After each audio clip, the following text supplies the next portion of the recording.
இறையேசு அழைப்பேற்று அவர் அன்பு வழி சென்று புது வாழ்வு நாம் காணுவோம்.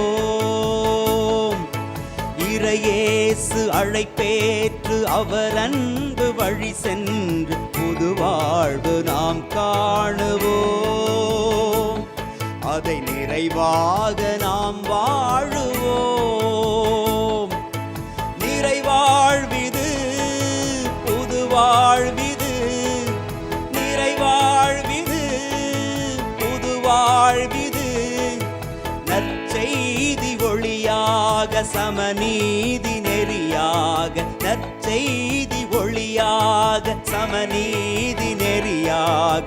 இறை தந்தையில் அகமகிழ்ந்திட, இறையரசினில் இக மலர்ந்திட. இறையேசு அழைப்பேற்று அவர் அன்பு வழி சென்று புது வாழ்வு நாம் காணுவோம். அதை நிறைவாக நாம் வாழுவோம்.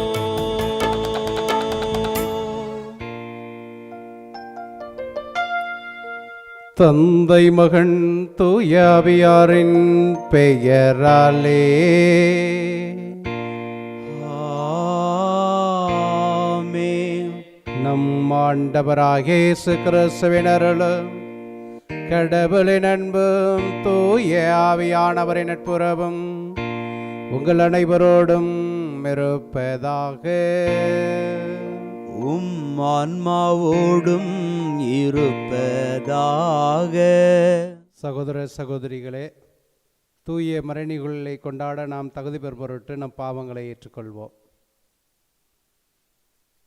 எல்லாமல்ல இறைவனிடமும் சகோதர சகோதரிகளே, உங்களிடமும் நான் பாவியென ஏற்றுக்கொள்கின்றேன். ஏனெனில் என் சிந்தனையாலும் சொல்லாலும் செயலாலும் கடமையில் தவறியதாலும் பாவங்கள் பல செய்தேன். என் பாவமே, என் பாவமே, என் பெரும் பாவமே. ஆகையால் எப்போதும் கன்னியான புனித மரியாவையும் வான தூதர் புனிதர் அனைவரையும் சகோதர சகோதரிகளே உங்களையும் நம் இறைவனாகிய ஆண்டவரிடம் எனக்காக வேண்டிக் கொள்ள மன்றாடுகின்றேன். எல்லாம் வல்ல இறைவன் நம் மீது இரக்கம் வைத்து நம் பாவங்களை மன்னித்து நம்மை நிறையான வாழ்வுக்கு அழைத்து செல்வாராக. ஆமென்.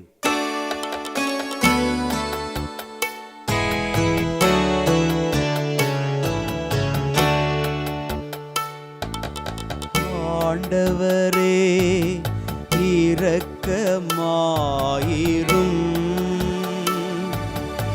ஆண்டவரே இரக்கமாயிரும். ஆண்டவரே இரக்கமாயிரும். ஆண்டவரே இரக்கமாயிரும். கிறிஸ்துவே இரக்கமாயிரும். கிறிஸ்துவே இரக்கமாயிரும். ஆண்டவரே இரக்கமாயிரும். ஆண்டவரே இரக்கமாயிரும்.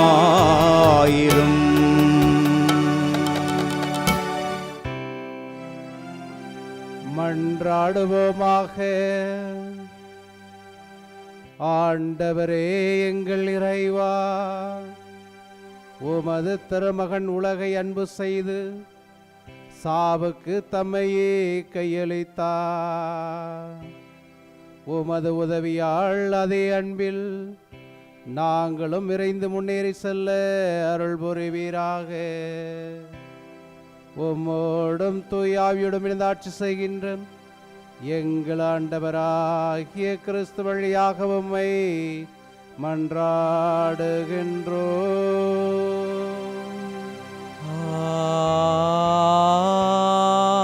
ஆமென். முதல் வாசகம். புதிய உடன்படிக்கை செய்து கொள்வேன், பாவங்களை நினைவு கூற மாட்டேன். இறைவாக்கினர் எரேமியா நூலிலிருந்து வாசகம். அதிகாரம் 31, இறை வார்த்தைகள் 31 முதல் 34 முடிய. இதோ நாட்கள் வருகின்றன, அப்பொழுது நான் இஸ்ரேல் வீட்டாரோடும் யூதாவின் வீட்டாரோடும் புதிய உடன்படிக்கை ஒன்றை செய்து கொள்வேன் என்கிறார் ஆண்டவர்.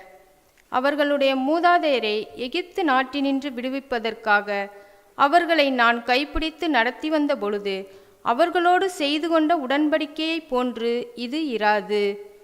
நான் அவர்களின் தலைவராய் இருந்தும் என் உடன்படிக்கையை அவர்கள் மீறிவிட்டார்கள் என்கிறார் ஆண்டவர்.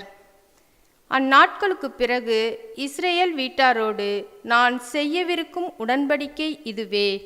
என் சட்டத்தை அவர்கள் உள்ளத்தில் பதிப்பேன், அதை அவர்களது இதயத்தில் எழுதி வைப்பேன். நான் அவர்களின் கடவுளாய் இருப்பேன், அவர்கள் என் மக்களாய் இருப்பார்கள் என்கிறார் ஆண்டவர். இனிமேல் எவரும் ஆண்டவரை அறிந்து கொள்ளும் என தமக்கு அடுத்து இருப்பவருக்கோ சகோதரருக்கோ கட்டுத்தர மாட்டார். ஏனெனில் அவர்களுள் பெரியோர் முதல் சிறியோர் வரை அனைவரும் என்னை அறிந்து கொள்வர் என்கிறார் ஆண்டவர். அவர்களது தீச்செயலை நான் மன்னித்து விடுவேன், அவர்களுடைய பாவங்களை இனிமேல் நினைவு கூற மாட்டேன். ஆண்டவரின் அருள்வாக்கு. இறைவனுக்கு நன்றி.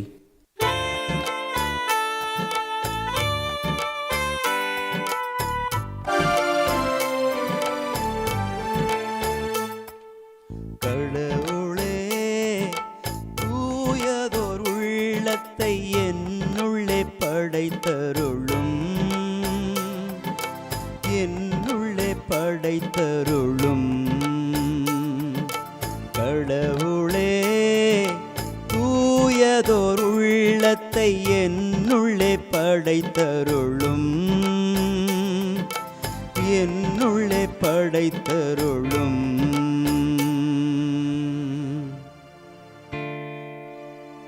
கடவுளே, உமது பேரன்புக்கு ஏற்ப எனக்கு இரங்கும், உமது அளவற்ற இரக்கத்திற்கு ஏற்ப என் குற்றங்களை துடைத்தருளும், என் தீவினை முற்றிலும் நீங்கும்படி என்னை கழுவியருளும், என் பாவம் மற்று போகும்படி என்னை தூய்மைப்படுத்தியருளும்.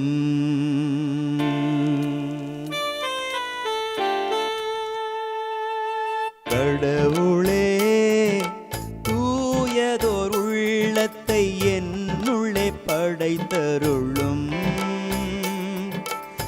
என்னுள்ளே படைத்தருளும்.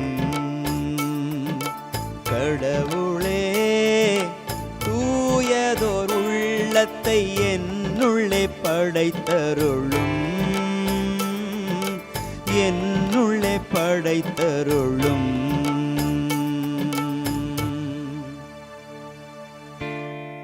கடவுளே, தூயதோர் உள்ளத்தை என்னுள்ளே படைத்தருளும்,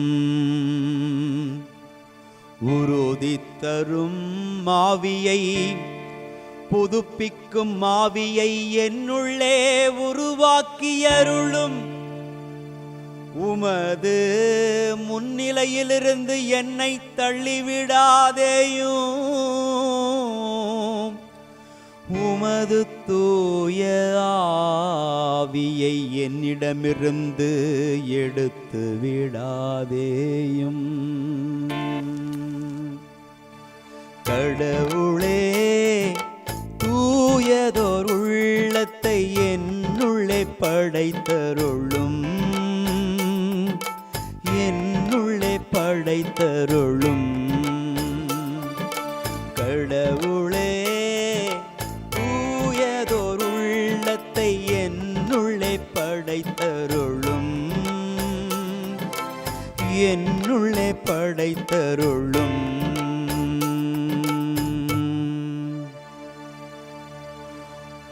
மீட்பின் மகிழ்ச்சியை மீண்டும் எனக்கு அளித்தருளும், தன்னார்வ மனம் தந்து என்னை தாங்கியருளும்.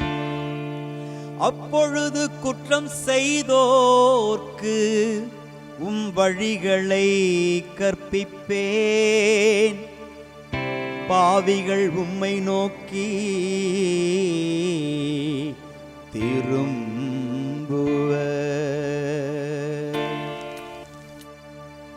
கடவுளே, தூயதோர் உள்ளத்தை என்னுள்ளே படைத்தருளும், என்னுள்ளே படைத்தருளும். கடவுளே, தூயதோர் உள்ளத்தை என்னுள்ளே படைத்தருளும், என்னுள்ளே படைத்தருளும். இரண்டாம் வாசகம். கீழ்ப்படிதலை கற்றுக்கொண்டார், அனைவரும் என்றென்றும் மீட்படைய காரணமானார். எபிரேயருக்கு எழுதப்பட்ட திருமுகத்திலிருந்து வாசகம். அதிகாரம் 5, உயிருள்ள வார்த்தைகள் 7-9 முடிய. சகோதர சகோதரிகளே, கிறிஸ்து இவ்வுலகில் வாழ்ந்த காலத்தில் தம்மை சாவிலிருந்து காப்பாற்ற வல்லவரை நோக்கி உரத்த குரல் எழுப்பி கண்ணீர் சிந்தி மன்றாடி வேண்டினார். அவர் கொண்டிருந்த இறைப்பற்று கலந்த அச்சத்தை முன்னிட்டு கடவுள் அவருக்கு செவி சாய்த்தார். அவர் இறைமகனாயிருந்தும் துன்பங்கள் வழியே கீழ்ப்படிதலை கற்றுக்கொண்டார். அவர் நிறைவுள்ளவராகி தமக்கு கீழ்ப்படிவோர் அனைவரும் என்றென்றும் மீட்படைய காரணமானார். ஆண்டவரின் அருள்வாக்கு. இறைவனுக்கு நன்றி. ஆயன் தன் மந்தையை காப்பது போல ஆண்டவர் நம்மை காக்கின்றார். ஆயன் தன் மந்தையை காப்பது போல ஆண்டவர் நம்மை காக்கின்றார். எனக்கு தொண்டு செய்வோர் என்னை பின்பற்றட்டும். நான் இருக்கும் இடத்தில் என் தொண்டரும் இருப்பார் என்கிறார் ஆண்டவர். ஆயன் தன் மந்தையை காப்பது போல ஆண்டவர் நம்மை காக்கின்றார். ஆண்டவர் உங்களோடு இருப்பாராக. ஆன்மாவோடும் இருப்பாராக. புனித யோவான் எழுதிய நற்செய்தியிலிருந்து வாசகம். ஆண்டவரே, மாட்சி உமக்கே. யோவான் எழுதிய நற்செய்தி அதிகாரம் 12 இறைவசனங்கள் 20-33 வரை. அக்காலத்தில் வழிபாட்டுக்காக திருவிழாவுக்கு வந்தோருள் கிரேக்கர் சிலரும் இருந்தனர். இவர்கள் கலிலேயாவில் உள்ள பெத்சாய்தா ஊரைச் சேர்ந்த பிலிப்பிடம் வந்து, ஐயா, இயேசுவை காண விரும்புகிறோம் என்று கேட்டுக்கொண்டார்கள். பிலிப்பு அந்திரேயாவிடம் வந்து அது பற்றி சொன்னார். அந்திரேயாவும் பிலிப்பும் இயேசுவிடம் சென்று அதை தெரிவித்தனர். இயேசு அவர்களை பார்த்து, மானிட மகன் மாட்சி பெற வேண்டிய நேரம் வந்துவிட்டது. கோதுமை மணி மண்ணில் விழுந்து மடியாவிட்டால் அது அப்படியே இருக்கும். அது மடிந்தால்தான் மிகுந்த விளைச்சலை அளிக்கும் என உறுதியாக உங்களுக்கு சொல்கிறேன். தமக்கென்றே வாழ்வோர் தம் வாழ்வை இழந்து விடுவர். இவ்வுலகில் தம் வாழ்வை பொருட்டாக கருதாதோர் நிலை வாழ்வுக்கு தம்மை உரியவராக்குவர். எனக்கு தொண்டு செய்வோர் என்னை பின்பற்றட்டும். நான் இருக்கும் இடத்தில் என் தொண்டரும் இருப்பர். எனக்கு தொண்டு செய்வோருக்கு தந்தை மதிப்பளிக்கிறார் என்றார். மேலும் இயேசு, இப்போது என் உள்ளம் கலக்கமுற்றுள்ளது. நான் என்ன சொல்வேன்? தந்தையே, இந்த நேரத்திலிருந்து என்னை காப்பாற்றும் என்பேனோ? இல்லை, இதற்காகத்தானே இந்நேரம் வரை வாழ்ந்திருக்கிறேன். தந்தையே, உம் பெயரை மாட்சிப்படுத்தும் என்றார். அப்போது வானிலிருந்து ஒரு குரல், மாட்சிப்படுத்தினேன், மீண்டும் மாட்சிப்படுத்துவேன் என்று ஒலித்தது. அங்கு கூட்டமாய் நின்று கொண்டிருந்த மக்கள் அதை கேட்டு, அது இடி முழக்கம் என்றனர். வேறு சிலர், அது வானதூதர் ஒருவர் அவரோடு பேசிய பேச்சு என்றனர். இயேசு அவர்களை பார்த்து, இக்குரல் என் பொருட்டு அல்ல, உங்கள் பொருட்டே ஒலித்தது. இப்போதே இவ்வுலகு தீர்ப்புக்குள்ளாகிறது. இவ்வுலகின் தலைவன் வெளியே துரத்தப்படுவான். நான் மண்ணிலிருந்து உயர்த்தப்படும்போது அனைவரையும் என்பால் ஈர்த்துக்கொள்வேன் என்றார். தாம் எவ்வாறு இறக்கப் போகிறார் என்பதை குறிப்பிட்டே இப்படி சொன்னார். ஆண்டவரின் அருள்வாக்கு. கிறிஸ்துவே உமக்கு புகழ். ஆண்டவருக்குள் பிரியமான அன்பு சகோதர சகோதரிகளே, உங்கள் ஒவ்வொருவரையும் ஆண்டவருடைய பெயராலே சந்திப்பதில் பெருமகிழ்ச்சி அடைகிறோம். கடவுள் எப்படி தன்னுடைய காரியத்தை செயல்படுத்துகிறார் என்கிற அதிசயத்தை எங்கள் கண்களால் கண்டோம். இன்றைக்கி வாசிக்கப்பட்ட நற்செய்தியில் வரக்கூடிய அந்த வார்த்தைகளுக்கு நாங்கள் வடிவம் கடவுள் கொடுத்ததை பார்க்குறோம். எனக்கு தொண்டு செய்வோர் என்னை பின்பற்றட்டும், நான் இருக்கும் இடத்தில் என் தொண்டரும் இருப்பர் அப்படின்னாரு. அப்போது நாங்கள் அதைத்தான் செய்ய முயற்சி செய்தோம். கடவுளுக்கு தொண்டு செய்ய வேண்டும், அடியார்களுக்கு, கடவுளுடைய பிள்ளைகளுக்கு உணவளிக்க வேண்டும் என்கிற அந்த உன்னதமான எண்ணத்தை உள்ளத்திலே வைத்தபோது கடவுள் என்ன செய்தார்? தந்தை மகனுக்கு தொண்டு செய்ய நினைக்கிற அந்த காரியத்துக்கு தந்தை மதிப்பளிக்கிறார் என்கிற வார்த்தையை நாங்கள் இந்த இடத்துல ஒரு செயல் வடிவம் கொடுக்கக்கூடிய ஒரு அடையாளமாக பார்த்தோம். நிறைய பேர் ஃபாதர் சொன்னது போல் நடுவில் ஒரு சின்ன ஒரு அப்படி பல்ஸ் பார்க்கலாம் அப்படின்னு சொல்லி நாங்கள் என்ன செய்தோம், பிரசங்கத்தை அப்படி குறைச்சி பார்த்தோம், என்ன மக்கள் ஃபீல் பண்ணுறாங்க அப்படின்னு. உடனே அங்கிருந்தும் இங்கிருந்தும் எங்களுக்கு கோப கனல்கள் பறந்தது. How can you do this அப்படி இப்படின்லாம் நிறையா ஸ்ட்ராங் மெசேஜஸ் கொடுத்தாங்க. நாங்கள் அதெல்லாம் தவறாக நினைக்கல. நீங்கள் உரிமையோடு எங்ககிட்ட கேட்குறீங்க பாருங்களேன், அதை நாங்கள் பெருமையாக நினைத்தோம். நாங்கள் தவறாகவே அதை இப்படி கடினமாக பேசிட்டாங்க, இப்படிலாம் ஸ்ட்ராங் மெசேஜ் போட்டிருக்குறாங்களே அப்படின்னு நாங்கள், ஏன்னா அவங்க வேறு ஒன்றும் கேட்கல, பூசை வேணும்னு தானே கேட்டாங்க. அப்போது ஒரு பிள்ளைங்க குழந்தைங்க வீட்டில் அப்பா அம்மாட்ட எனக்கு சாப்பாடு கொடுங்கன்னு கேட்கும்போது தாய் தந்தை மகிழ்ச்சி தான் அடைய முடியும்.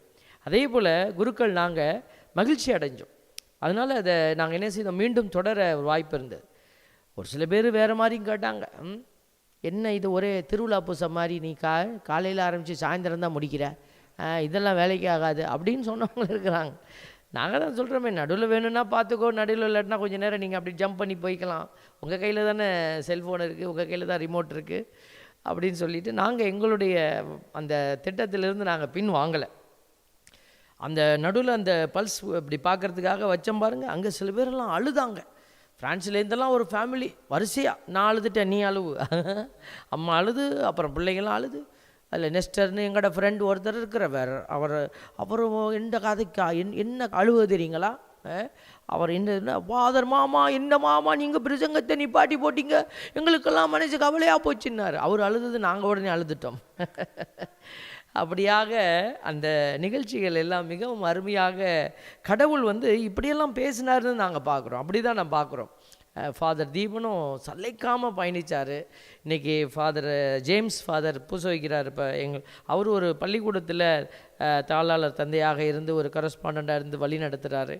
அவர் அங்கிருந்து எங்களுக்கு என்ன செய்வார், சொல்லிக்கிட்டே இருப்பார், இப்படி பண்ணு, நீங்கள் இப்படி பேசியிருக்கீங்க நல்லா இருக்குது, இதை இப்படி செய்தீங்க நல்லா இருக்குது, ஆலோசனைகள் நிறைய குருக்கள் ஆலோசனைகள் கொடுத்தாங்க. நிறைய குருக்கள் இந்த காரியத்தை என்ன ஏன் வேலை இல்லாமல் சும்மா நோயின்னு பூச வச்சிட்ருக்கீங்க அந்த மாதிரி ஒருத்தர் கூட சொல்லலை. ஃபாதர் நாங்கள் உங்களை பற்றி கேள்விப்படுறோம். நிறைய நல்ல உள்ளங்கள் இந்த காரியத்தில் அந்த பாருங்கள், அந்த வார்த்தையை தான் நான் பார்க்குறேன். தந்தை மதிப்பளிக்கிறார். இந்த செயலை நம்ம செய்யும் போது கடவுளுக்கு இது மாற்றி கொடுக்குற காரியம். நீங்களாம் காசு கொடுப்பீங்கன்னு நாங்களாம் நினச்சி செய்யவே இல்லை.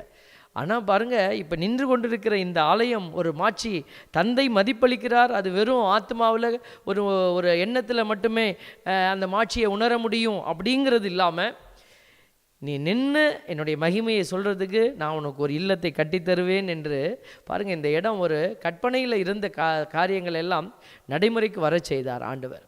இப்படியாக கடவுளுடைய அந்த மீட்பு திட்டத்தையும் அவருடைய கரம் பிடித்து வழிநடத்துகிற ஆற்றலையும் பார்த்து நாங்கள் மகிழ்கிறோம். நீங்களும் எங்களோடு இணைந்திருக்கிறீங்க. இந்த அருங்கொடையோட கேசி ட்ரிச்சி காவிரி கலைத்தொடர்பகத்தோடு இணைந்திருக்கிறீங்க. அதுவும் எல்லாத்துக்கும் மேலே திருச்சி மறை மாவட்டம், எனக்கு ஒரு ஆசை, நம்ம மறை மாவட்டம் எல்லா பக்கமும் தெரியணும் அப்படின்னு எனக்கு ஒரு ஆசை படிக்கிற காலத்திலேருந்தே இருந்தது. அதுக்கு வாய்ப்பு இல்லை. சில நேரத்தில் மற்ற மறை மாவட்டங்கள் அப்படி மேலே வரும்போது எங்களுக்கு ஒரு சின்ன ஒரு நெருடல் இருக்கும். நம்ம டயசிஸ் வந்து எப்படி வெளியில் தெரியல, ஏன்னா நம்ம வீடு மாதிரி தானே.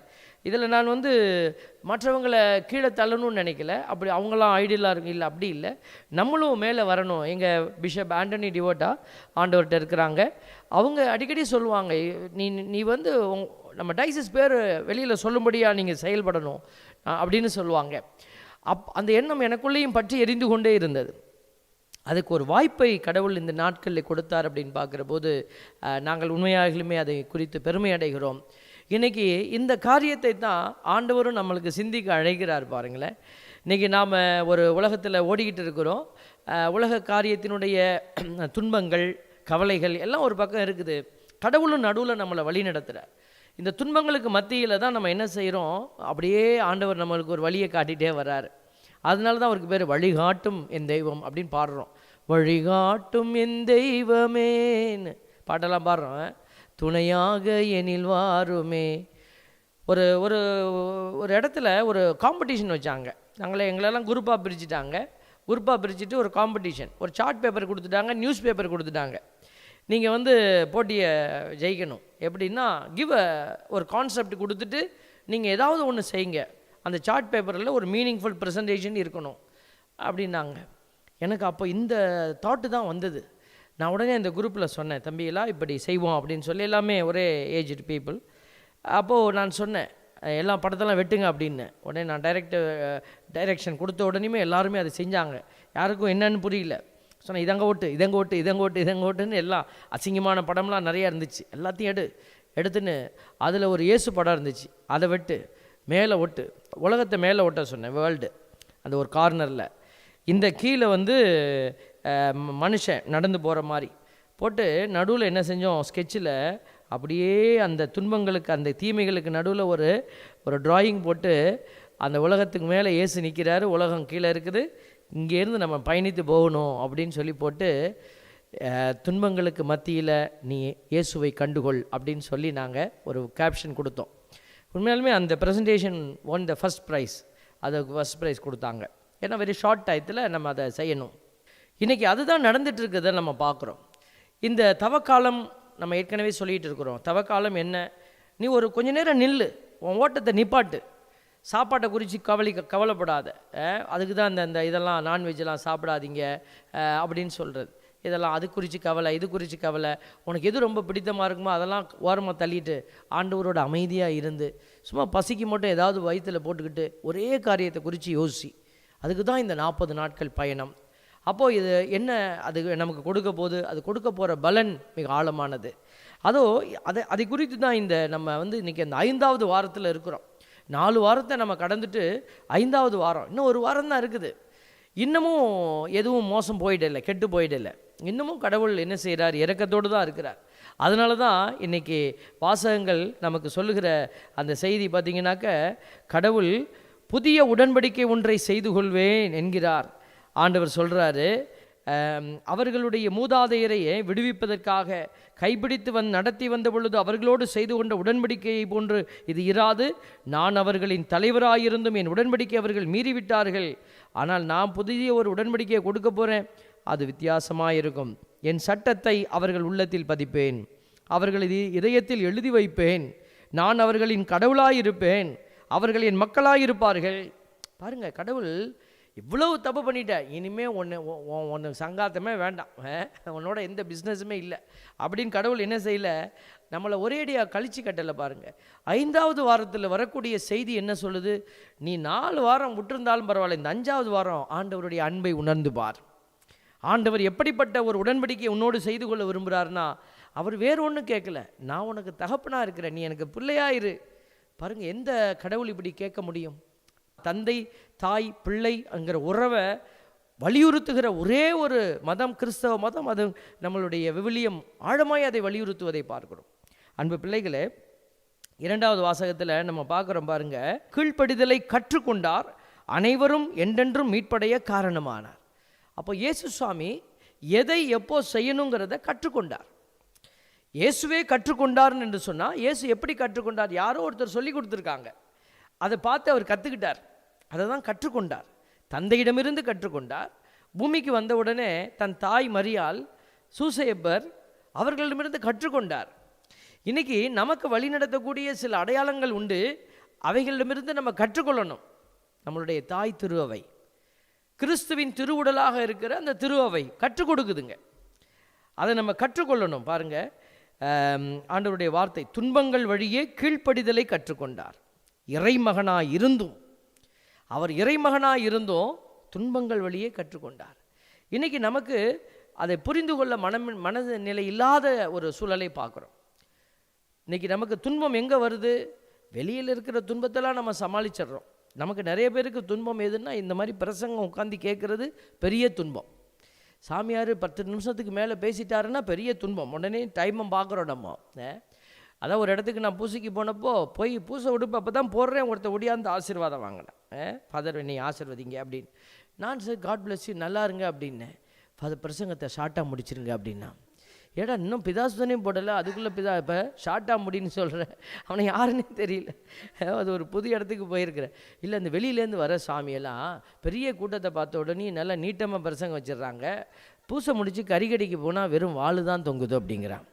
அவன் எந்த நோக்கத்தோடு வந்திருக்கான்? போகும்போது நல்லா தொடக்கரியாக வாங்கிட்டு போகணுங்கிற எண்ணத்துலேயே வந்தால் அவனுக்கு வாளுக்கு அங்கே இருக்கும்போது கொஞ்சம் டிசப்பாயின்மெண்ட்டு தான் பாருங்களேன். அப்போ நான் நினைப்பேன், உள்ளே வரும்போதே ஒரு பிளானோடு தான் மக்கள் வராங்க. பூசையை முடித்தோடனே அப்படியே கறிக்கடையில் கறியை வாங்கிட்டு மசாலா வாங்கிக்கிட்டு அப்படியே போய் மார்க்கெட்டில் ஜாமானை வாங்கிட்டு வீட்டுக்கு வந்துட்டால் அன்றைக்கி பிரியாணி சாப்பிட்டுட்டு தூங்கினோம்னா சரியாக போயிடும். கோயிலுக்கு வரும்போது ஆசீர்வாதம் வாங்கணும், ஆண்டவரை பார்க்கணும், அந்த எண்ணத்தோடு வந்தால் ஏதாவது நடக்கும். கறி வாங்கணுன்னு இன்றைக்கி நம்ம புரிதலாக தான் இருக்கிறோம். ஒரு இடத்துல பூசை வச்சுட்டே இருந்தோம் பாருங்க. அங்கே முன்னாடி ஒருத்தர் நின்னான். அந்த கூட்டத்தில் நடுவில் ஒருத்தர் நின்றுட்டு அப்படிங்கிறான், கையை ஆட்டுறான், வா வாங்கன்னு. நமக்கு இந்த வடிவேல் சாருக்கு அது மாதிரி தான் ஆகிப்போச்சு. நம்ம என்னடா நம்மளை கூப்பிட்றான்னு நம்ம பிரசங்கம் வச்சுக்கிட்டு இருக்கிறோம். அவன் அப்படிங்கிறான் இங்கிறான். எனக்கு ஒன்றுமே புரியல. நான் கொஞ்ச நேரம் நானும் சமாளித்து பேசி பார்த்தேன். இவன் கையாட்டுறதை நிப்பாட்ட மாட்டேங்கிறான். அப்புறம் பார்த்தேன், தம்பி உனக்கு என்னப்பா வேணும் அப்படின்னு கேட்டுவிட்டேன். அப்புறம்தான் அங்கே இருக்கிற ஃபாதர், அவர் மேலே டெக்கரேஷன் நடக்குது, அங்கே டைரக்ஷன் கொடுத்துட்ருக்கிறார். மேலே லைட்டு கட்டிக்கிட்டு இருக்காங்க பீடத்துக்கு மேலே, அவர் அங்கே டைரக்ஷன் கொடுத்துக்கிட்டு இருக்கிறார். நிறைய நேரம் நம்ம பாருங்களேன், ஆண்டவர் காட்டுற டைரெக்ஷனெல்லாம் நமக்கு புரிய மாட்டேங்குது. எவனோ காட்டுற டைரெக்ஷனில் நம்ம நிலை குலைந்து போகிறோம் பாருங்களேன். அதே மாதிரி தான் நம்மளுடைய ஓட்டமும் இப்படியே மாறி மாறி ஓடிக்கிட்டு இருக்கிறோம். எங்கேயோ ஓடி போய் அதான் சொல்லுவாங்கள்ல, வெந்ததை தின்று விதி வந்தால் சாவது. ஆமாம், இவ்வளோ தூரம் வந்தாச்சு, இனிமேல் என்ன கிடக்கு. உண்மையாலுமே ஒரு அற்புதமான ஒரு செய்தி. ஒரு சகோதரர் எனக்கு ஃபோன் பண்ணார். ஆல்பர்ட் ஃபாதர்கிட்ட நான் பேசுகிறேன்னா அப்படின்னு கேட்டார். ஆமாம், நீங்கள் ஆல்பர்ட்டு தான் பேசுகிறீங்க அப்படின்னு. ஃபாதர் உங்ககிட்ட நான் ரொம்ப நாளாக பேசணும்னு நினச்சேன், இப்போ தான் வாய்ப்பு கிடச்சிச்சின்னு அவருடைய இயலாமையை சொன்னார். எனக்கு உண்மையாலுமே கண்ணில் தண்ணி வந்தது. அவருக்கு ஸ்பைனல் கார்டில் ஒரு பிரச்சனை, அந்த அந்த லாக்கிங் இருக்கும், அதில் ஒரு பிரச்சனை அந்த ஸ்பைனல் கார்டில். அதில் என்ன செய்ய படுத்த படுக்கையாக இருக்கிறார். அவர் சொல்கிறாரு, நான் ஒரு பக்கம் சரிஞ்சு தான் படுத்திருப்பேன், எனக்கு என் மகள் எனக்கு உதவி செய்கிறாங்க, என் மகன் உதவி செய்கிறாங்க, என் மனைவி உதவி செய்கிறாங்க, அவங்களுடைய உதவியில் தான் நான் வாழ்ந்துக்கிட்டு இருக்கிறேன். என்னால் எந்திரிக்க முடியாது, என்னால் திரும்பி கூட படுக்க முடியாது, எனக்கு வலி உயிரை போயிடும். அப்போ இந்த பூசை தான் நான் பார்த்துட்டு இருந்தேன்.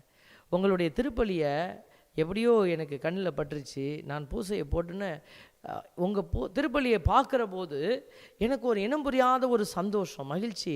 எனக்கு அந்த நேரம்லாம் அந்த வலியை மறந்து நான் என்ன செய்துட்டு இருப்பேன், இந்த இறைவார்த்தையை கேட்டுட்டு இருப்பேன் அப்படின்னாரு. அது சொல்லிவிட்டு அவர் ஒரு ஒரு வார்த்தையை சொன்னார். அது சரின்னு நான் சொல்லலை, ஆனால் அவருடைய மனநிலையை வெளிப்படுத்தினார். என்ன சொல்கிறாருன்னா, ஃபாதர், நான் உங்களை ஃபாதராக பார்க்கல, நான் உங்களை கடவுளாக நான் பார்க்குறேன் அப்படின்னார். அவர் என்னைய கடவுளாக்குனது எனக்கு ஒன்றும் பெருமை இல்லை, அந்த நபரையும் கூட இந்த வார்த்தையான தேவன் போய் தொட்டிருக்கிறார் பாருங்களேன். இது ஒரு உதாரணம் இல்லைங்க, நிறைய உதாரணம். எங்களால் சாட்சிகளை கலெக்ட் பண்ண முடியல. நாங்கள் ஒரு நாள் ரெக்கார்ட் பண்ண மாட்டேன் சாட்சிகளை. ஏன் தெரியுங்களா? தாவீது தன்னுடைய மக்களினுடைய எண்ணிக்கையை அவர் எண்ண ஆரம்பித்த போது கடவுள் கோவப்பட்டார். ஏன்னா நம்ம எண்ணி ஆண்டவர் 50 தான் செஞ்சுருக்காரு, 60 தான் செஞ்சுருக்கிறாரு, எண்ணக்கூடாது. ஆண்டவர் அளவில்லாமல் செய்துகிட்டே தான் இருக்கிறாரு. நம்ம கணக்கில் அது ஒரு வேளை தப்பாக போய்டும். பாருங்கள், ஆண்டவர் நாங்கள் அந்த சாட்சிகளெல்லாம் நாங்கள் பதிவு செய்யவும் இல்லை, என்னவும் இல்லை, அது ஆண்டவருக்கு மகிமையாகவே கொடுக்குறோம். அப்போ ஆண்டவர் ஏன் இதெல்லாம் நமக்கு காட்டுறாருன்னா, அவர் கற்றுக் கொடுக்குறாரு, எல்லா விதத்திலையும் கற்றுக் கொடுக்குறாரு. ஒரு ஒரு ஒரு அடி கொடுத்து கற்றுக் கொடுக்குறாரு, நம்மளை கீழே உட்கார வச்சு கற்றுக் கொடுப்பாரு, தொழிலில் தோல்வியை கொடுத்து கற்றுக் கொடுப்பாரு, தொட்ட காரியத்தை தூக்கி நிப்பாட்டி கற்றுக் கொடுப்பாரு. அவருடைய வழி நடத்துதலும் கற்றுக் கொடுத்தலும் வித்தியாசமானது. அதான் ஆண்டவர் சொல்வார், உன் வழிமுறைகள் என் வழிமுறைகள் அல்ல. அதனால தான் சொல்கிறோம், இந்த தவக்காலத்தில் உங்கள் வழிமுறைகள் நம்மளுடைய வழிமுறைகளை நம்ம நினச்சிக்கிட்டு இதுதான் சரின்னு அறிவில் ஓட வேண்டாமே, ஆண்டவருடைய அன்புக்குள்ளே ஓடி வருவோமே. பாருங்கள், ஆண்டவர் நிறைய இடத்துல சொல்லியிருக்கிறாரு. இணைச்சட்டம் 4:10, ஓரேபில் உங்கள் கடவுளாகி ஆண்டவர் முன்னிலையில் நீங்கள் நின்ற நாளை மறந்து விட வேண்டாம்.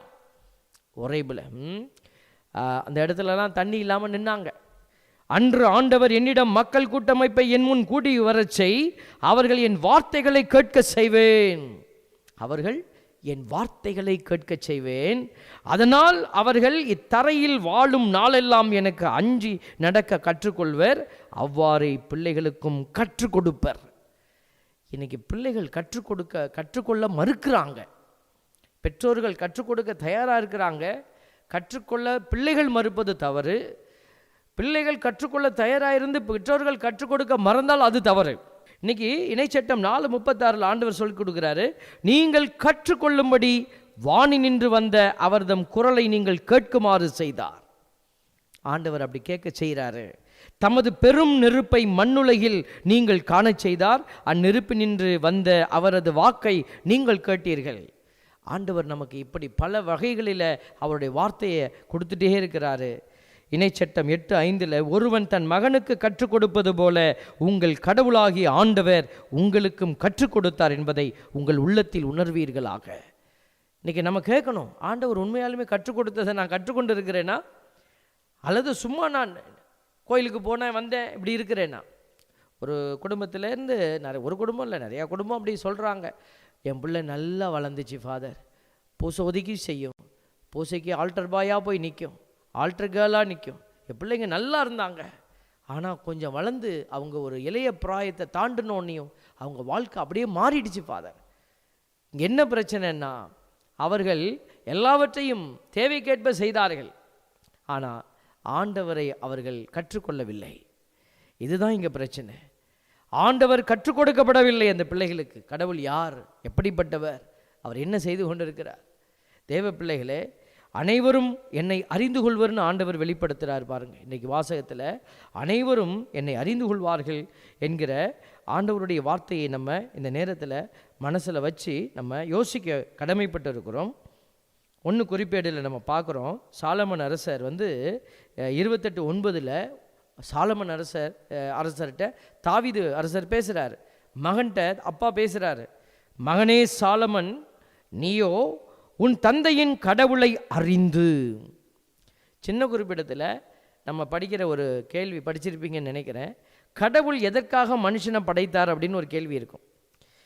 நமக்கு உடனே ஞாபகம் வருது, நல்லா சாப்பிட்டுட்டு பிரியாணி சாப்பிட்டுட்டு, சிக்கன் பிரியாணி மட்டன் பிரியாணி எல்லாம் சாப்பிட்டுட்டு செரிக்காத குறைக்கு கொஞ்சம் ஓமத்தரம் குடிச்சிட்டு நல்லா தூங்கிட்டு நம்மளுடைய வாழ்க்கை பல நேரம் இப்படி தான் யோசிக்கிறோம். ஆண்டவர் எல்லாம் என்ஜாய் பண்ண தானே படைச்சார் நம்மளை. சின்ன குறிப்பிடத்தில் 4 வார்த்தையில் சொல்லியிருக்கிறாங்க அதை. கடவுள் எதற்காக மானிடரை படைத்தார்? தம்மை அறியவும். கடவுளை முதல்ல அறியணுங்க, அவரை அன்பு செய்யவும், அவருக்கே ஊழியம் செய்யவும் கடவுள் நம்மளை படைத்தார். இதுதான் நம்ம படைக்கப்பட்டதற்கான திட்டம். நீங்கள் இதை தாண்டி எங்கேயோ தாண்டி அங்கேயும் வானத்துக்கும் பூமிக்கும் குதித்து ஓடிக்கிட்டு இருந்தீங்கன்னா அந்த ஓட்டமெல்லாம் ஓடலாம், கண்டிப்பாக நம்ம ஓடித்தான் ஆகணும், சோம்பேறிகளாக இருக்கக்கூடாது. ஆண்டவரை அறிகிற ஓட்டமாக இருக்கணும் நம்ம ஓட்டம். அடுத்தது அவரை அன்பு செய்கிற ஓட்டமாக இருக்கணும். அடுத்தது அவருக்காய் நம்ம ஊழியம் செய்கிற ஓட்டமாக இருக்கணும். இன்றைக்கு கூட ஒரு மகள் என்னிடத்துல பேசினா. சகோதரி பேசும்போது அவள் திருமணமாகாத ஒரு மகள், என்னென்னு தெரியல ஃபாதர், எனக்கு ஒரே குழப்பமாக இருக்கிறது, மனக்கவலையாக இருக்குது, கடவுள் என்னமோ செய்கிறார், போய் ஏதாவது ஊழியம் செய்யணும்னு சொல்கிறாரு, எனக்கு நான் ராத்திரி தூங்கும் போது நீங்கள் வேறு கனவுல இன்ஸ்ட்ரக்ஷன் ஏதோ கொடுக்குறீங்க, அவனை அதனால் உங்ககிட்டயே நேராகவே கேட்டுடலான்னு வந்தேன் அப்படின்னு சொல்லி என்கிட்ட பாருங்கள். ஆண்டவர் அந்த உள்ளத்தை அவர் என்ன செய்கிறாரு, உள்ளத்திலோடு பேசும்போது நம்மளால் தூக்கம் நமக்கு வராது, தூங்க முடியாது. அப்போ நம்ம என்ன செய்யணும்னா முடிவு எடுக்கணும். ஆண்டவர் என்ன சொல்கிறாருங்கிற முடிவை ஆண்டவர் பக்கமாக இருந்து எடுக்கணும்.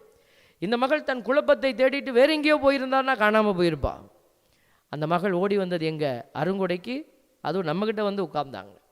பாருங்கள் அன்புக்குரியவர்களே, இன்றைக்கு நிறைய குழந்தைகள் கடவுள் அறிந்து கொள்ள வைக்கிற வழிகளை அடைக்கிறாங்க.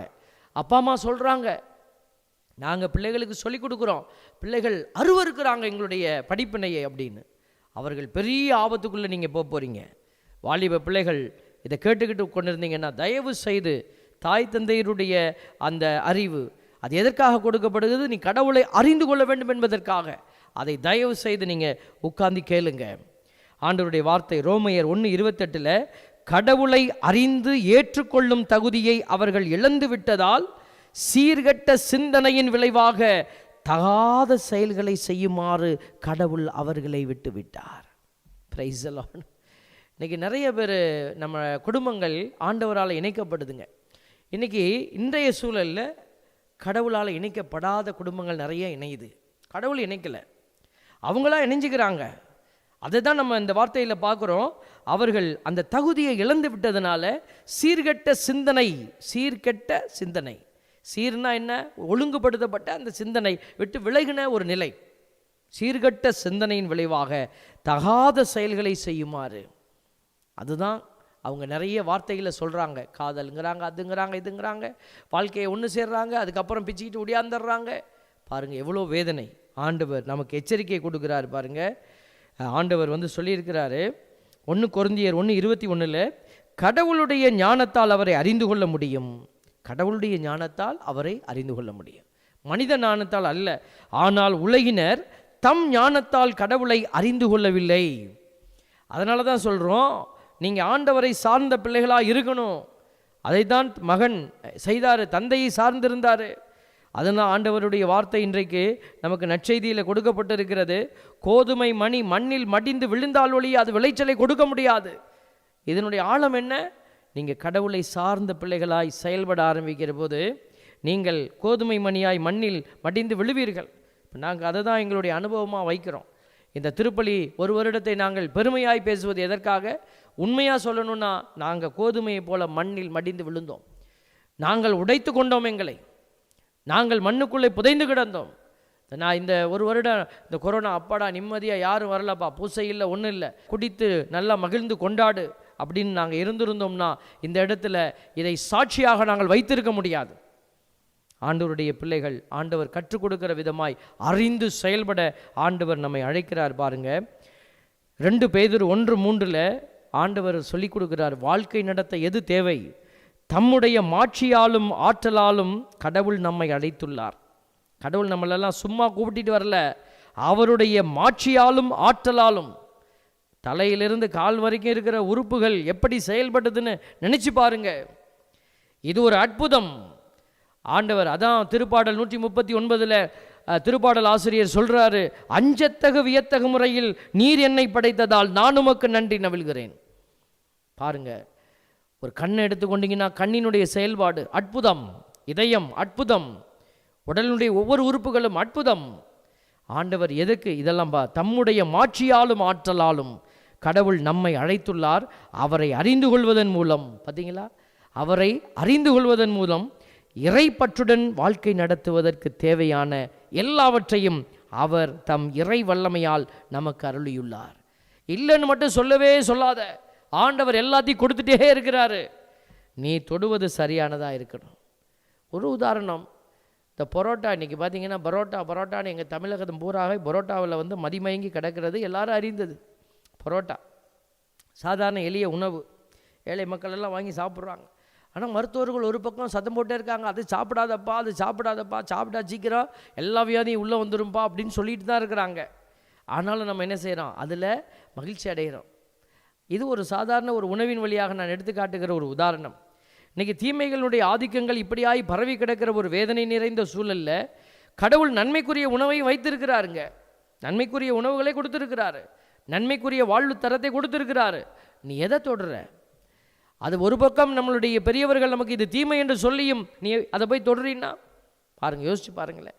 அதுதான் ஆண்டவரும் இந்த இடத்துல சொல்கிறாரு, இறைப்பற்றுடன் வாழ்க்கை நடத்துவதற்கு தேவையான எல்லாவற்றையும் அவர் தம் இறை வல்லமையால் நமக்கு அருளியுள்ளார். அப்படின்னா நம்ம என்ன செய்யணும்? அதை அறிந்து கொள்ளணும். இவ்வுலகின் தலைவன் நம்ம கண்களை குருடாக்கி கொண்டே இருக்கிறான். அவன் நம்மளை இப்படியாய் ஒரு பசப்பு வழிகளை காட்டி நம்மளை ஏமாற்றி கொண்டு இருக்கிறான். பைபிளில் நிறைய இடத்துல அதனுடைய அடையாளங்கள் கொடுக்கப்பட்டு இருக்கிறது. யோவான் 12:31 இப்போது இவ்வுலகு தீர்ப்புக்குள்ளாகிறது, இவ்வுலகின் தலைவன் வெளியே துரத்தப்படுவான். யோவான் 14:30 ஆண்டவர் சொல்கிறாரு, இவ்வுலகின் தலைவன் வந்து கொண்டு இருக்கிறான், அவனுக்கு என்மேல் அதிகாரம் இல்லை. அப்போது ஆண்டவர் மேலே தான் ஆண்டவர் தான் அதிகாரத்திற்கு உட்பட்டவராக இருக்கிறாரு, அவனுக்கு என்மேல் அதிகாரம் இல்லை. அப்போ நம்ம யார் பக்கம் நிற்கிறோம்? நம்முடைய செயல்பாடுகள் எல்லாம் ஆண்டவரை சார்ந்ததாக இருந்ததுன்னா நீங்கள் கண்டிப்பாக ஆண்டவருடைய பிள்ளையா அவர் வருகிற போது அவர் பக்கம் நிற்க போகிறீங்க. இல்லாட்டினா அவன் பக்கம் தான் நிற்க போகிறோம். அவனுக்கு எந்த அதிகாரமும் இருக்காது. இப்போ இருக்கிற பிசாசுக்குரிய அதிகாரமெல்லாம் பிடுங்கப்படும். ஆண்டவர் விட்டு வச்சிருக்கிறாரு. அந்த அதிகாரங்கள் பிடுங்கப்படுகிற பொழுது அவனோடு நிற்பவர்கள் எல்லாருமே அழிந்து போவார்கள். அதனால தான் சொல்லுகிறோம், இப்போவே நீங்கள் உங்களுடைய தெய்வம் யார்? இவ்வுலகின் தெய்வம், இவ்வுலகினுடைய தெய்வமாக இருக்கிற அவனா, அல்லது உன்னதத்தில் உறைந்து கிடக்கிற உன் தெய்வமா? உனக்காக கல்வாரியில் ஏறிய அந்த ஆண்டவரா? நீங்கள் நிர்ணயம் செய்யுங்க. லூக்கா நற்செய்தி 12வது அதிகாரத்தில் ஒரு மனுஷனை குறித்து பார்க்குறோம். அவன் என்ன செய்கிறான்? என்னுடைய களஞ்சியம்லாம், என்னுடைய நிலமெல்லாம் விளைச்சலில் பெருகி பொங்கி வழியுது, களஞ்சியத்தில் கொட்டி வச்சா களஞ்சியம்லாம் ரொம்பிருச்சு, என்ன செய்கிறதுன்னு தெரியல, அதையெல்லாம் இடித்து நான் என்ன செய்வேன்? பெருசாக கட்டுவேன்னு சொல்கிறான். ஆண்டவர் சொன்னார், அறிவிலியே, இன்றைக்கி ராத்திரியே நீ சாக போகிறடா அப்படின்னாரு. அதுக்கு முன்னாடி வரக்கூடிய அந்த வசனம் 15வது இறைவசனம் சொல்லுது பாருங்க. எதுக்காக இதை சொல்கிறாருன்னா, பின் அவர் அவர்களை நோக்கி, எவ்வகை பேராசைக்கும் இடங்கொடாதவாறு எச்சரிக்கையாயிருங்கள், மிகுதியான உடைமைகளை கொண்டிருப்பதால் ஒருவருக்கு வாழ்வு வந்துவிடாது.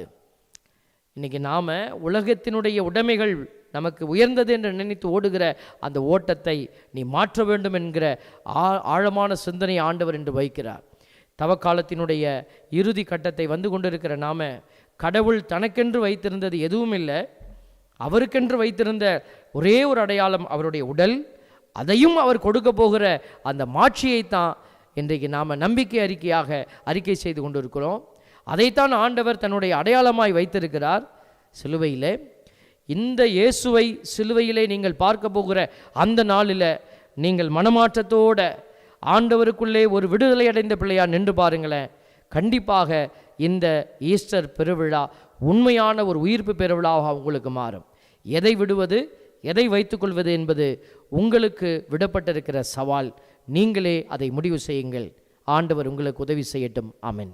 நாம் அனைவரும் இணைந்து நம்பிக்கை அறிக்கையை எடுத்துரைப்போம்.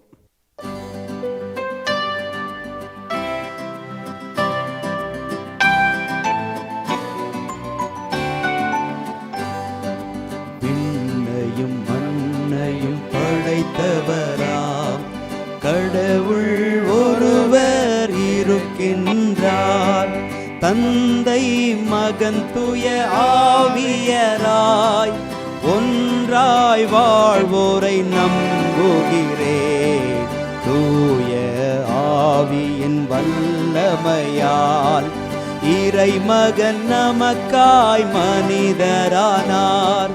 கன்னி மரியிடம் பிறந்தவராம் இயேசுவை உறுதியாய் நம்புகிறேன்.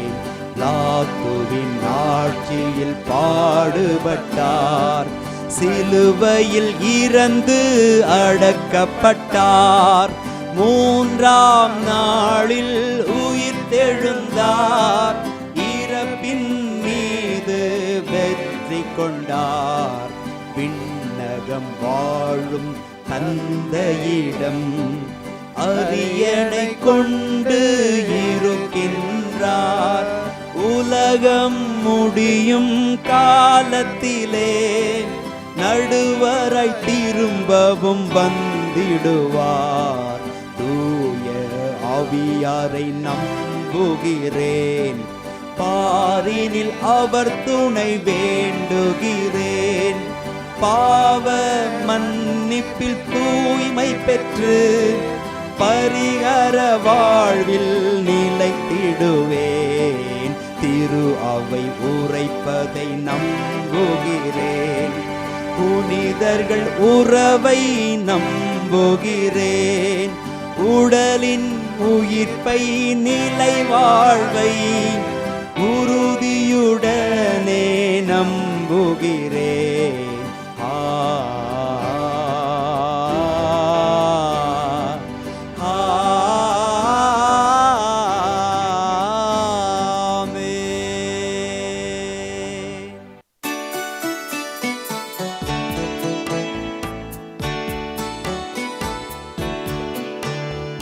கோதுமை மணிகள் மண்ணில் மடிந்து பலன்கள் தந்திடுமே.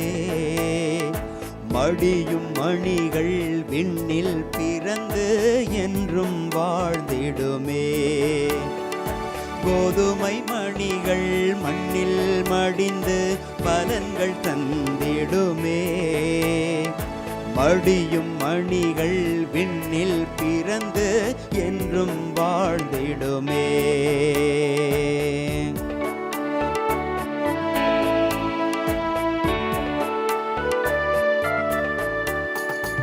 உதவும் பண்பை இதயம் வளர்த்தால் உறவில் கரம் சேரும். உதவும் பண்பை இதயம் வளர்த்தால் உறவில் கரம் சேரும். உறவில் தீபம் இரவில் எரிந்தால் உலகம் கரை சேரும். கோதுமை மணிகள் மண்ணில் மடிந்து பலன்கள் தந்திடுமே. மடியும் மணிகள் விண்ணில் பிறந்து என்றும் வாழ்ந்திடுமே.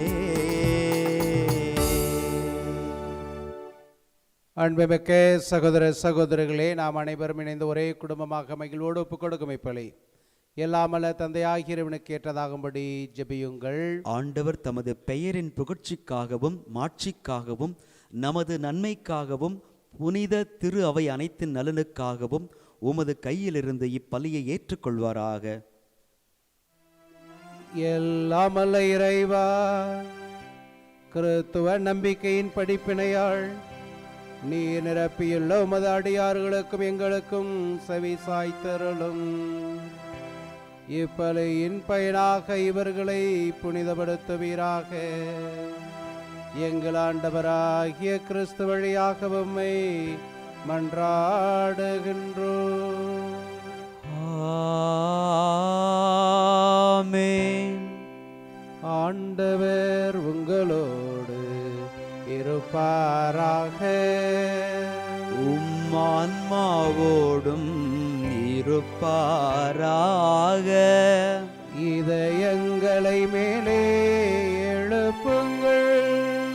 ஆண்டவரிடம் எழுப்பியுள்ளோம். நம் இறைவனாகிய ஆண்டவருக்கு நன்றி கூறுவோம். அது தகுதியும் நீதியும் ஆனதே. ஆண்டவரே, தூயவரான தந்தையே, என்றுமுள்ள எல்லாமல்ல இறைவா, எந்நாளும் எவ்விடத்தில் நாங்கள் உமக்கு நன்றி செலுத்துவது மெய்யாகவே தகுதியும் நீதியுமாகும். எங்கள் கடமையும் மீட்புக்குரிய செயலுமாகும். எங்கள் தவ முயற்சிகளால் நாங்கள் உமக்கு நன்றி செலுத்துவதும் எங்கள் ஆணவத்தை தளர்த்தவும் ஏழைகளுக்கு உணவளிக்கவும் இவ்வாறு உமது கனிவிரத்தை இரக்கத்தை பின்பற்றவும் நீ திருவிழமானே. ஆகவே எண்ணற்றவானதோடு சேர்ந்து நாங்களும் உம்மை புகழ்ந்தேத்தி ஒரே குரலாக பாடுவதாவது: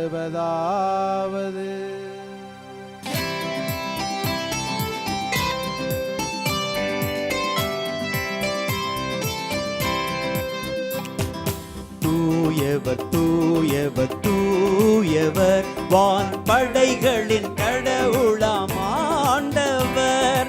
விண்ணகமும் மண்ணகமும் உமது மாட்சியால் நிறைந்துள்ளன. உன்னதங்களிலே ஓசன்னா, உன்னத உன்னதங்களிலே ஓசன்னா. ஆண்டவர் பெயரால் வருகிறவர் ஆசி பெற்றவர்.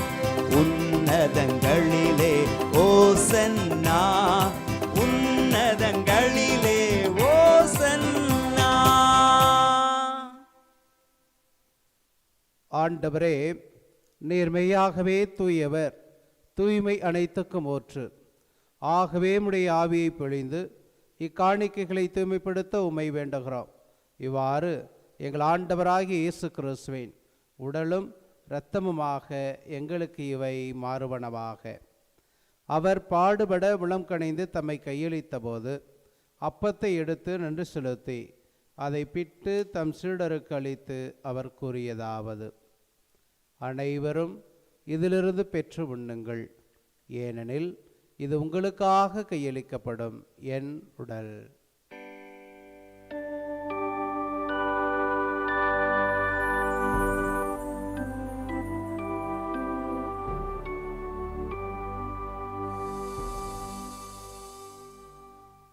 அவ்வனமே இரவு விருந்தை அருந்தியபின் கிண்ணத்தையும் எடுத்து மீண்டும் உமக்கு நன்றி கூறி தம் சீடர்களுக்கு அளித்து அவர் கூறியதாவது: அனைவரும் இதிலிருந்து பெற்று பருகுங்கள், ஏனெனில் இது புதிய நிலையான உடன்படிக்கைக்குரிய என் இரத்தத்தின் கிண்ணம். இது பாவ மன்னிப்புக்கென்று உங்களுக்காகவும் பலருக்காகவும் சிந்தப்படும். இதை என் நினைவாக செய்யுங்கள்.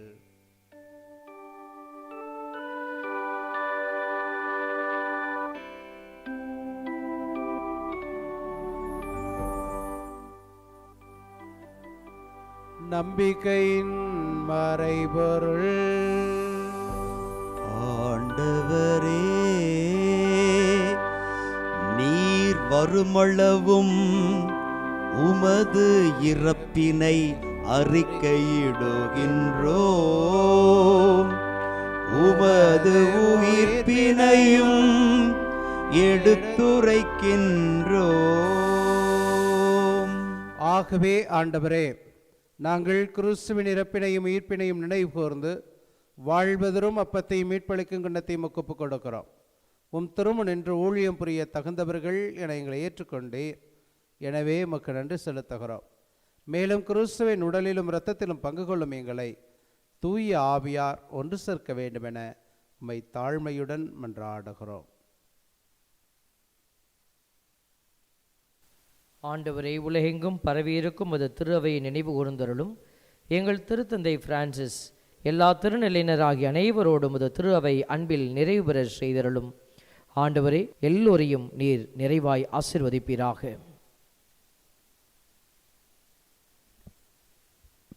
உயிர்த்தெழும் எதிர்நோக்குடன் துயில் கொள்ளும் எங்கள் சகோதர சகோதரிகளையும் இறந்தோர் அனைவரையும் இரக்கத்துடன் நினைவு கூர்ந்து உமது திருமுக ஒளியினுள் ஏற்றலும் எங்கள் அனைவரும் மீதும் இரக்கமாயிரும்.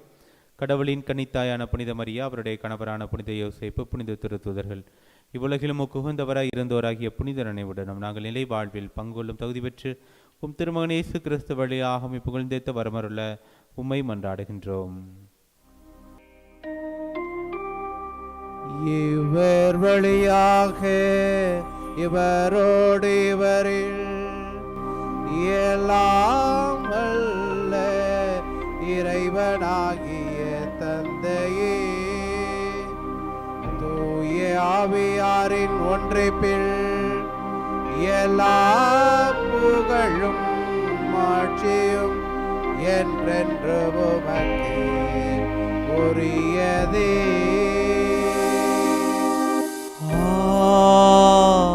ஆமென்,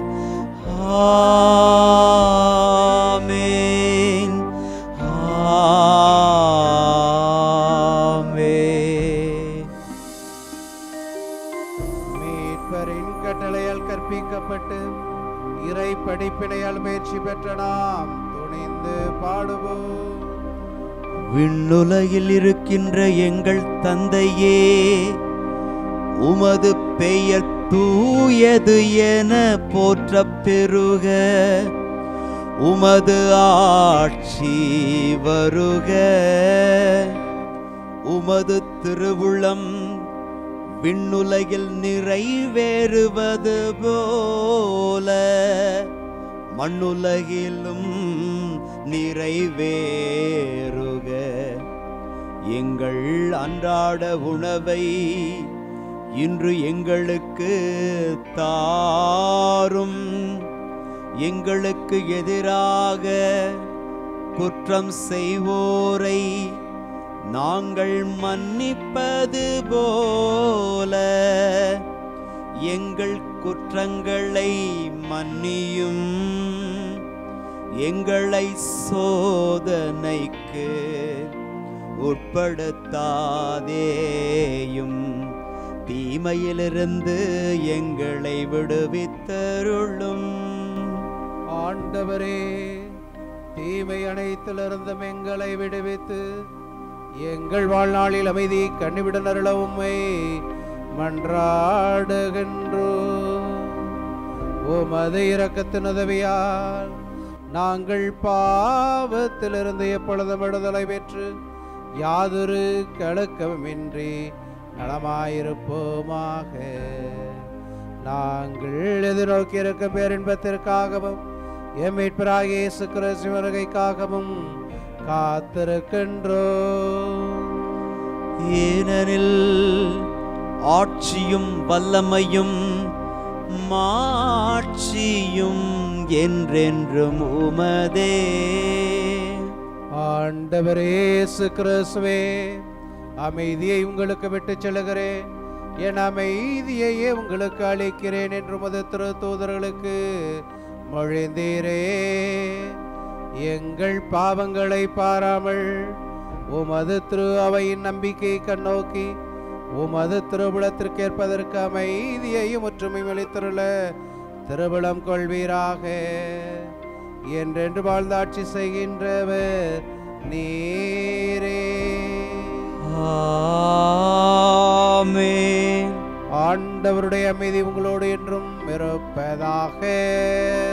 உம் ஆன்மாவோடும் இருப்பதாக. ஒருவருக்கொருவர் இயேசு தரும் அமைதியை அறிவித்துக் கொள்வோம்.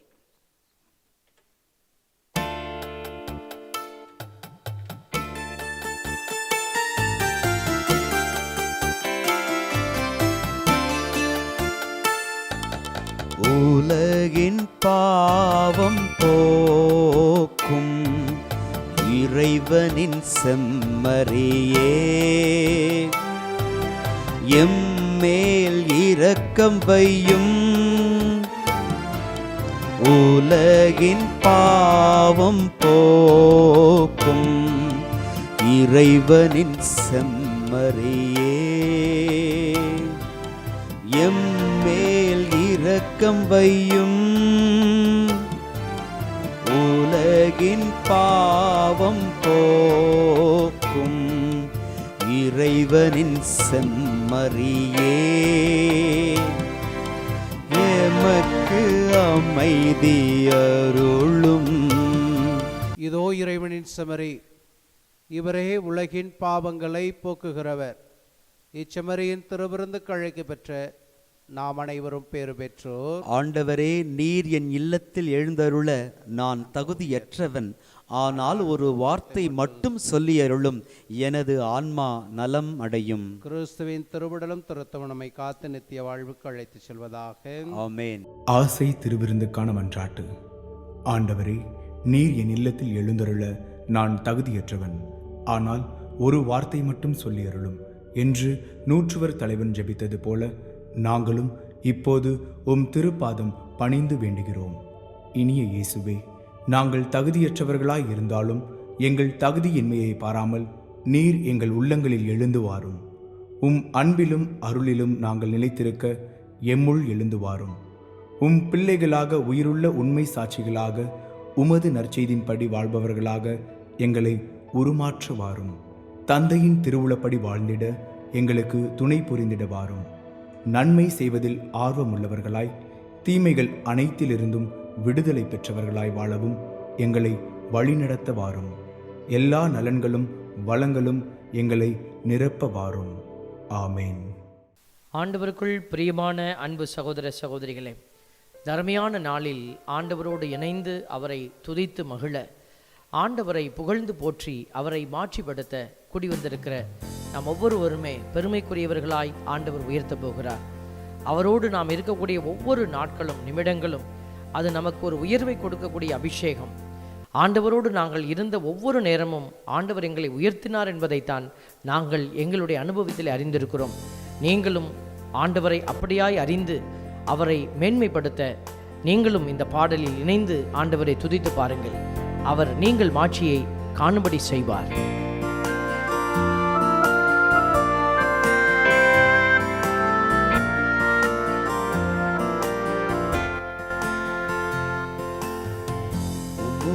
செலவிடும் ஒவ்வொரு நிமிடமும் வீணாக போகாதையா, என்னை பலவானாய் மாற்றுதையா. உம்மோடு செலவிடும் ஒவ்வொரு நிமிடமும் வீணாக போகாதையா, என்னை பலவானாய் மாற்றுதையா. ஓ தேவ பிரசன்னம், என்ன ஆனந்தம். ஓ தேவ பிரசன்னம், என்ன ஆனந்தம். ஆகாயம் கொண்டு செல்லுதே, ஆகாயம் கொண்டு செல்லுதே. உம்மோடு செலவிடும் ஒவ்வொரு நிமிடமும் வீணாக போகாதையா, என்னை பலவானாய் மாற்றுதையா. ஆம் அன்பு பிள்ளைகளே, ஆண்டவரோடு இருக்கிற ஒவ்வொரு நாட்களும் அது மிகவும் ஆழமான அனுபவத்தை கொடுக்கிற அபிஷேகம். ஆண்டவர் அதைத்தான் நம் ஒவ்வொருவருக்குள்ளும் வைத்திருக்கிறார். என்னோடு இணைந்திருக்கிற பாக்கியத்தை நீ வேண்டி மன்றாடு என்று கேட்கிறார். யோவான் 15:4 நான் உங்களோடு இணைந்திருப்பது போல நீங்களும் என்னோடு இணைந்திருங்கள் என்கிற அழைப்பை வைக்கிறார். ஆண்டவர் நம்மோடு தான் இணைந்திருக்கிறார். நீயும் ஆண்டவரோடு இணைந்திருப்பாயா?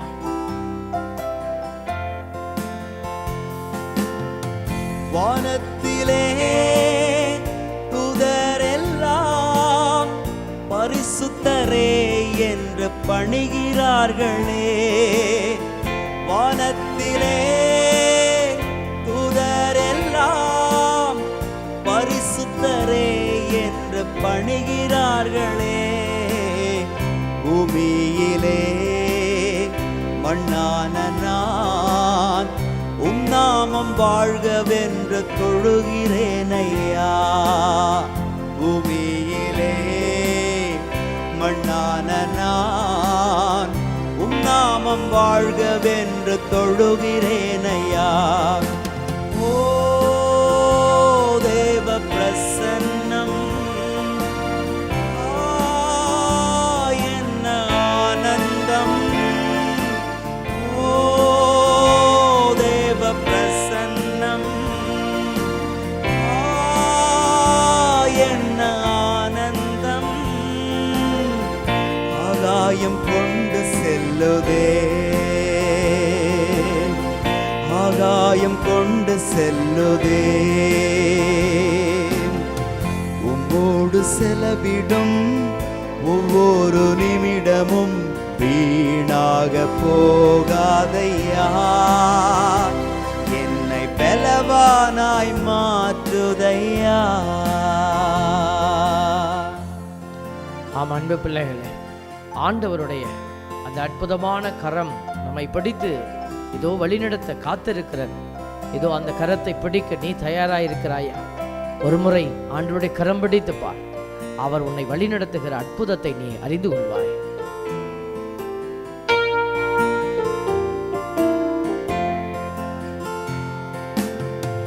என் இயேசுவே உம்மாவியால் ஒரு விசையாய் என்னை நிரப்பிடுமையா. என் இயேசுவே உம்மாவியால் கிருபையாய் என்னை நிரப்பிடுமையா. உலகத்திலே உமக்காக நான் உயிருள்ள வரையில் உழைக்கணுமையா. உலகத்திலே உமக்காக நான் உயிருள்ள நாள் வரையில் உழைக்கணுமையா. ஓ தேவ பிரசன்னம்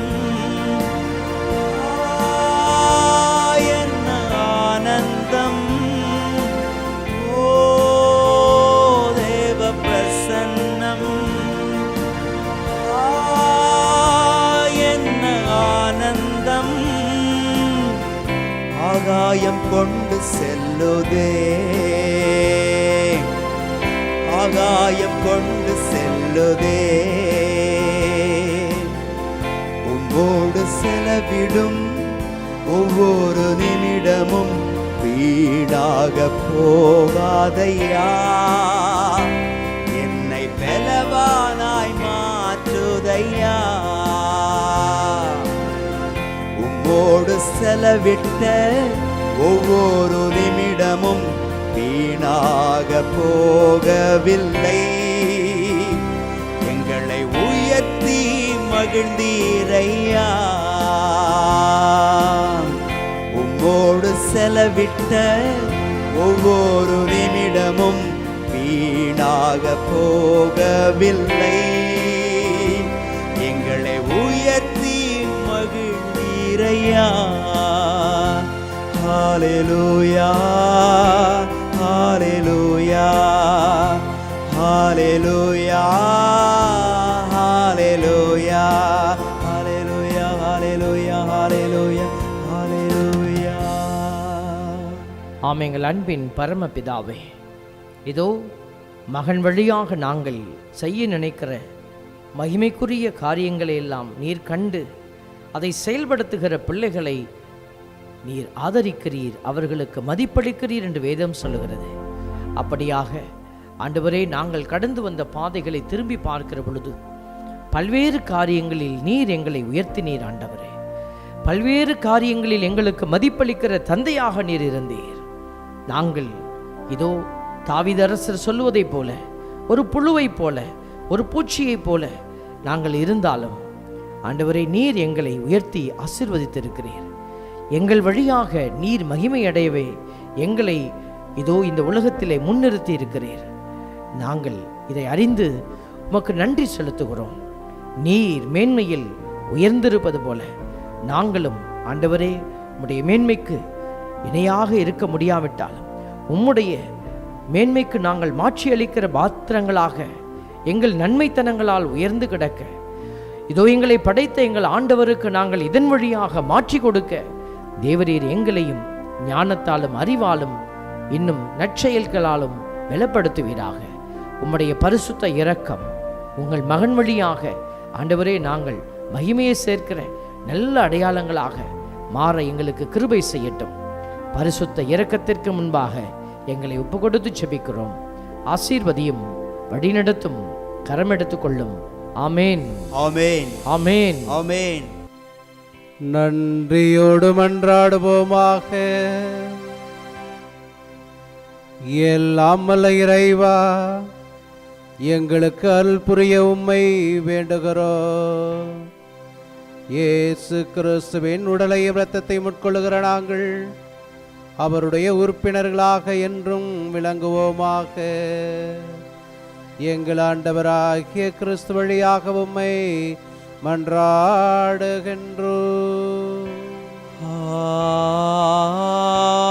ஆமென். ஆண்டவர் உங்களோடு இருப்பாராக. உம் ஆன்மாவோடும் இருப்பாராக. எல்லாம் வல்ல இறைவன் தந்தை, மகன், தூய ஆவியார் நம் அனைவரையும் நிறைவாக ஆசீர்வதிப்பாராக. ஆமென். என்றும் மகிழ்வுடன் வாழ சென்று வாருங்கள்.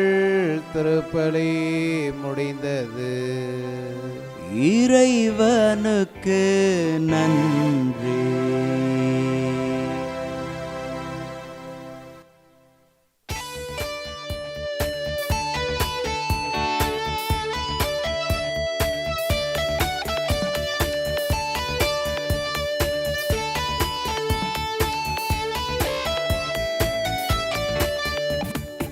எத்தனை நன்மைகள் எனக்கு செய்தீர், எப்படி நன்றி சொல்வேன், நான் எப்படி நன்றி சொல்வேன். எத்தனை நன்மைகள் எனக்கு செய்தீர், எப்படி நன்றி சொல்வேன், நான் எப்படி நன்றி சொல்வேன். நன்றி ராஜா, நன்றி ராஜா, நன்றி ராஜா, இயேசு ராஜா, நன்றி ராஜா, நன்றி ராஜா, நன்றி ராஜா, இயேசு ராஜா.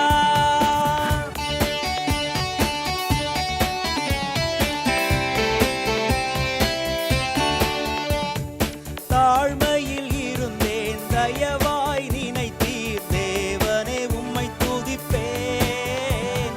தாழ்மையில் இருந்தேன், தயவாய் நினைத்தீர், தேவனே உம்மை துதிப்பேன், தேவனே உம்மை துதிப்பேன். எத்தனை நன்மைகள் எனக்கு செய்தீர், எப்படி நன்றி சொல்வேன், நான் எப்படி நன்றி சொல்வேன். எத்தனை நன்மைகள் எனக்கு செய்தீர், எப்படி நன்றி சொல்வேன், நான் எப்படி நன்றி சொல்வேன். நன்றி ராஜா, நன்றி ராஜா, நன்றி ராஜா, இயேசு ராஜா, நன்றி ராஜா, நன்றி ராஜா, நன்றி ராஜா, இயேசு ராஜா. தந்தை, மகன், தூய ஆவியாரின் பெயராலே ஆமேன்.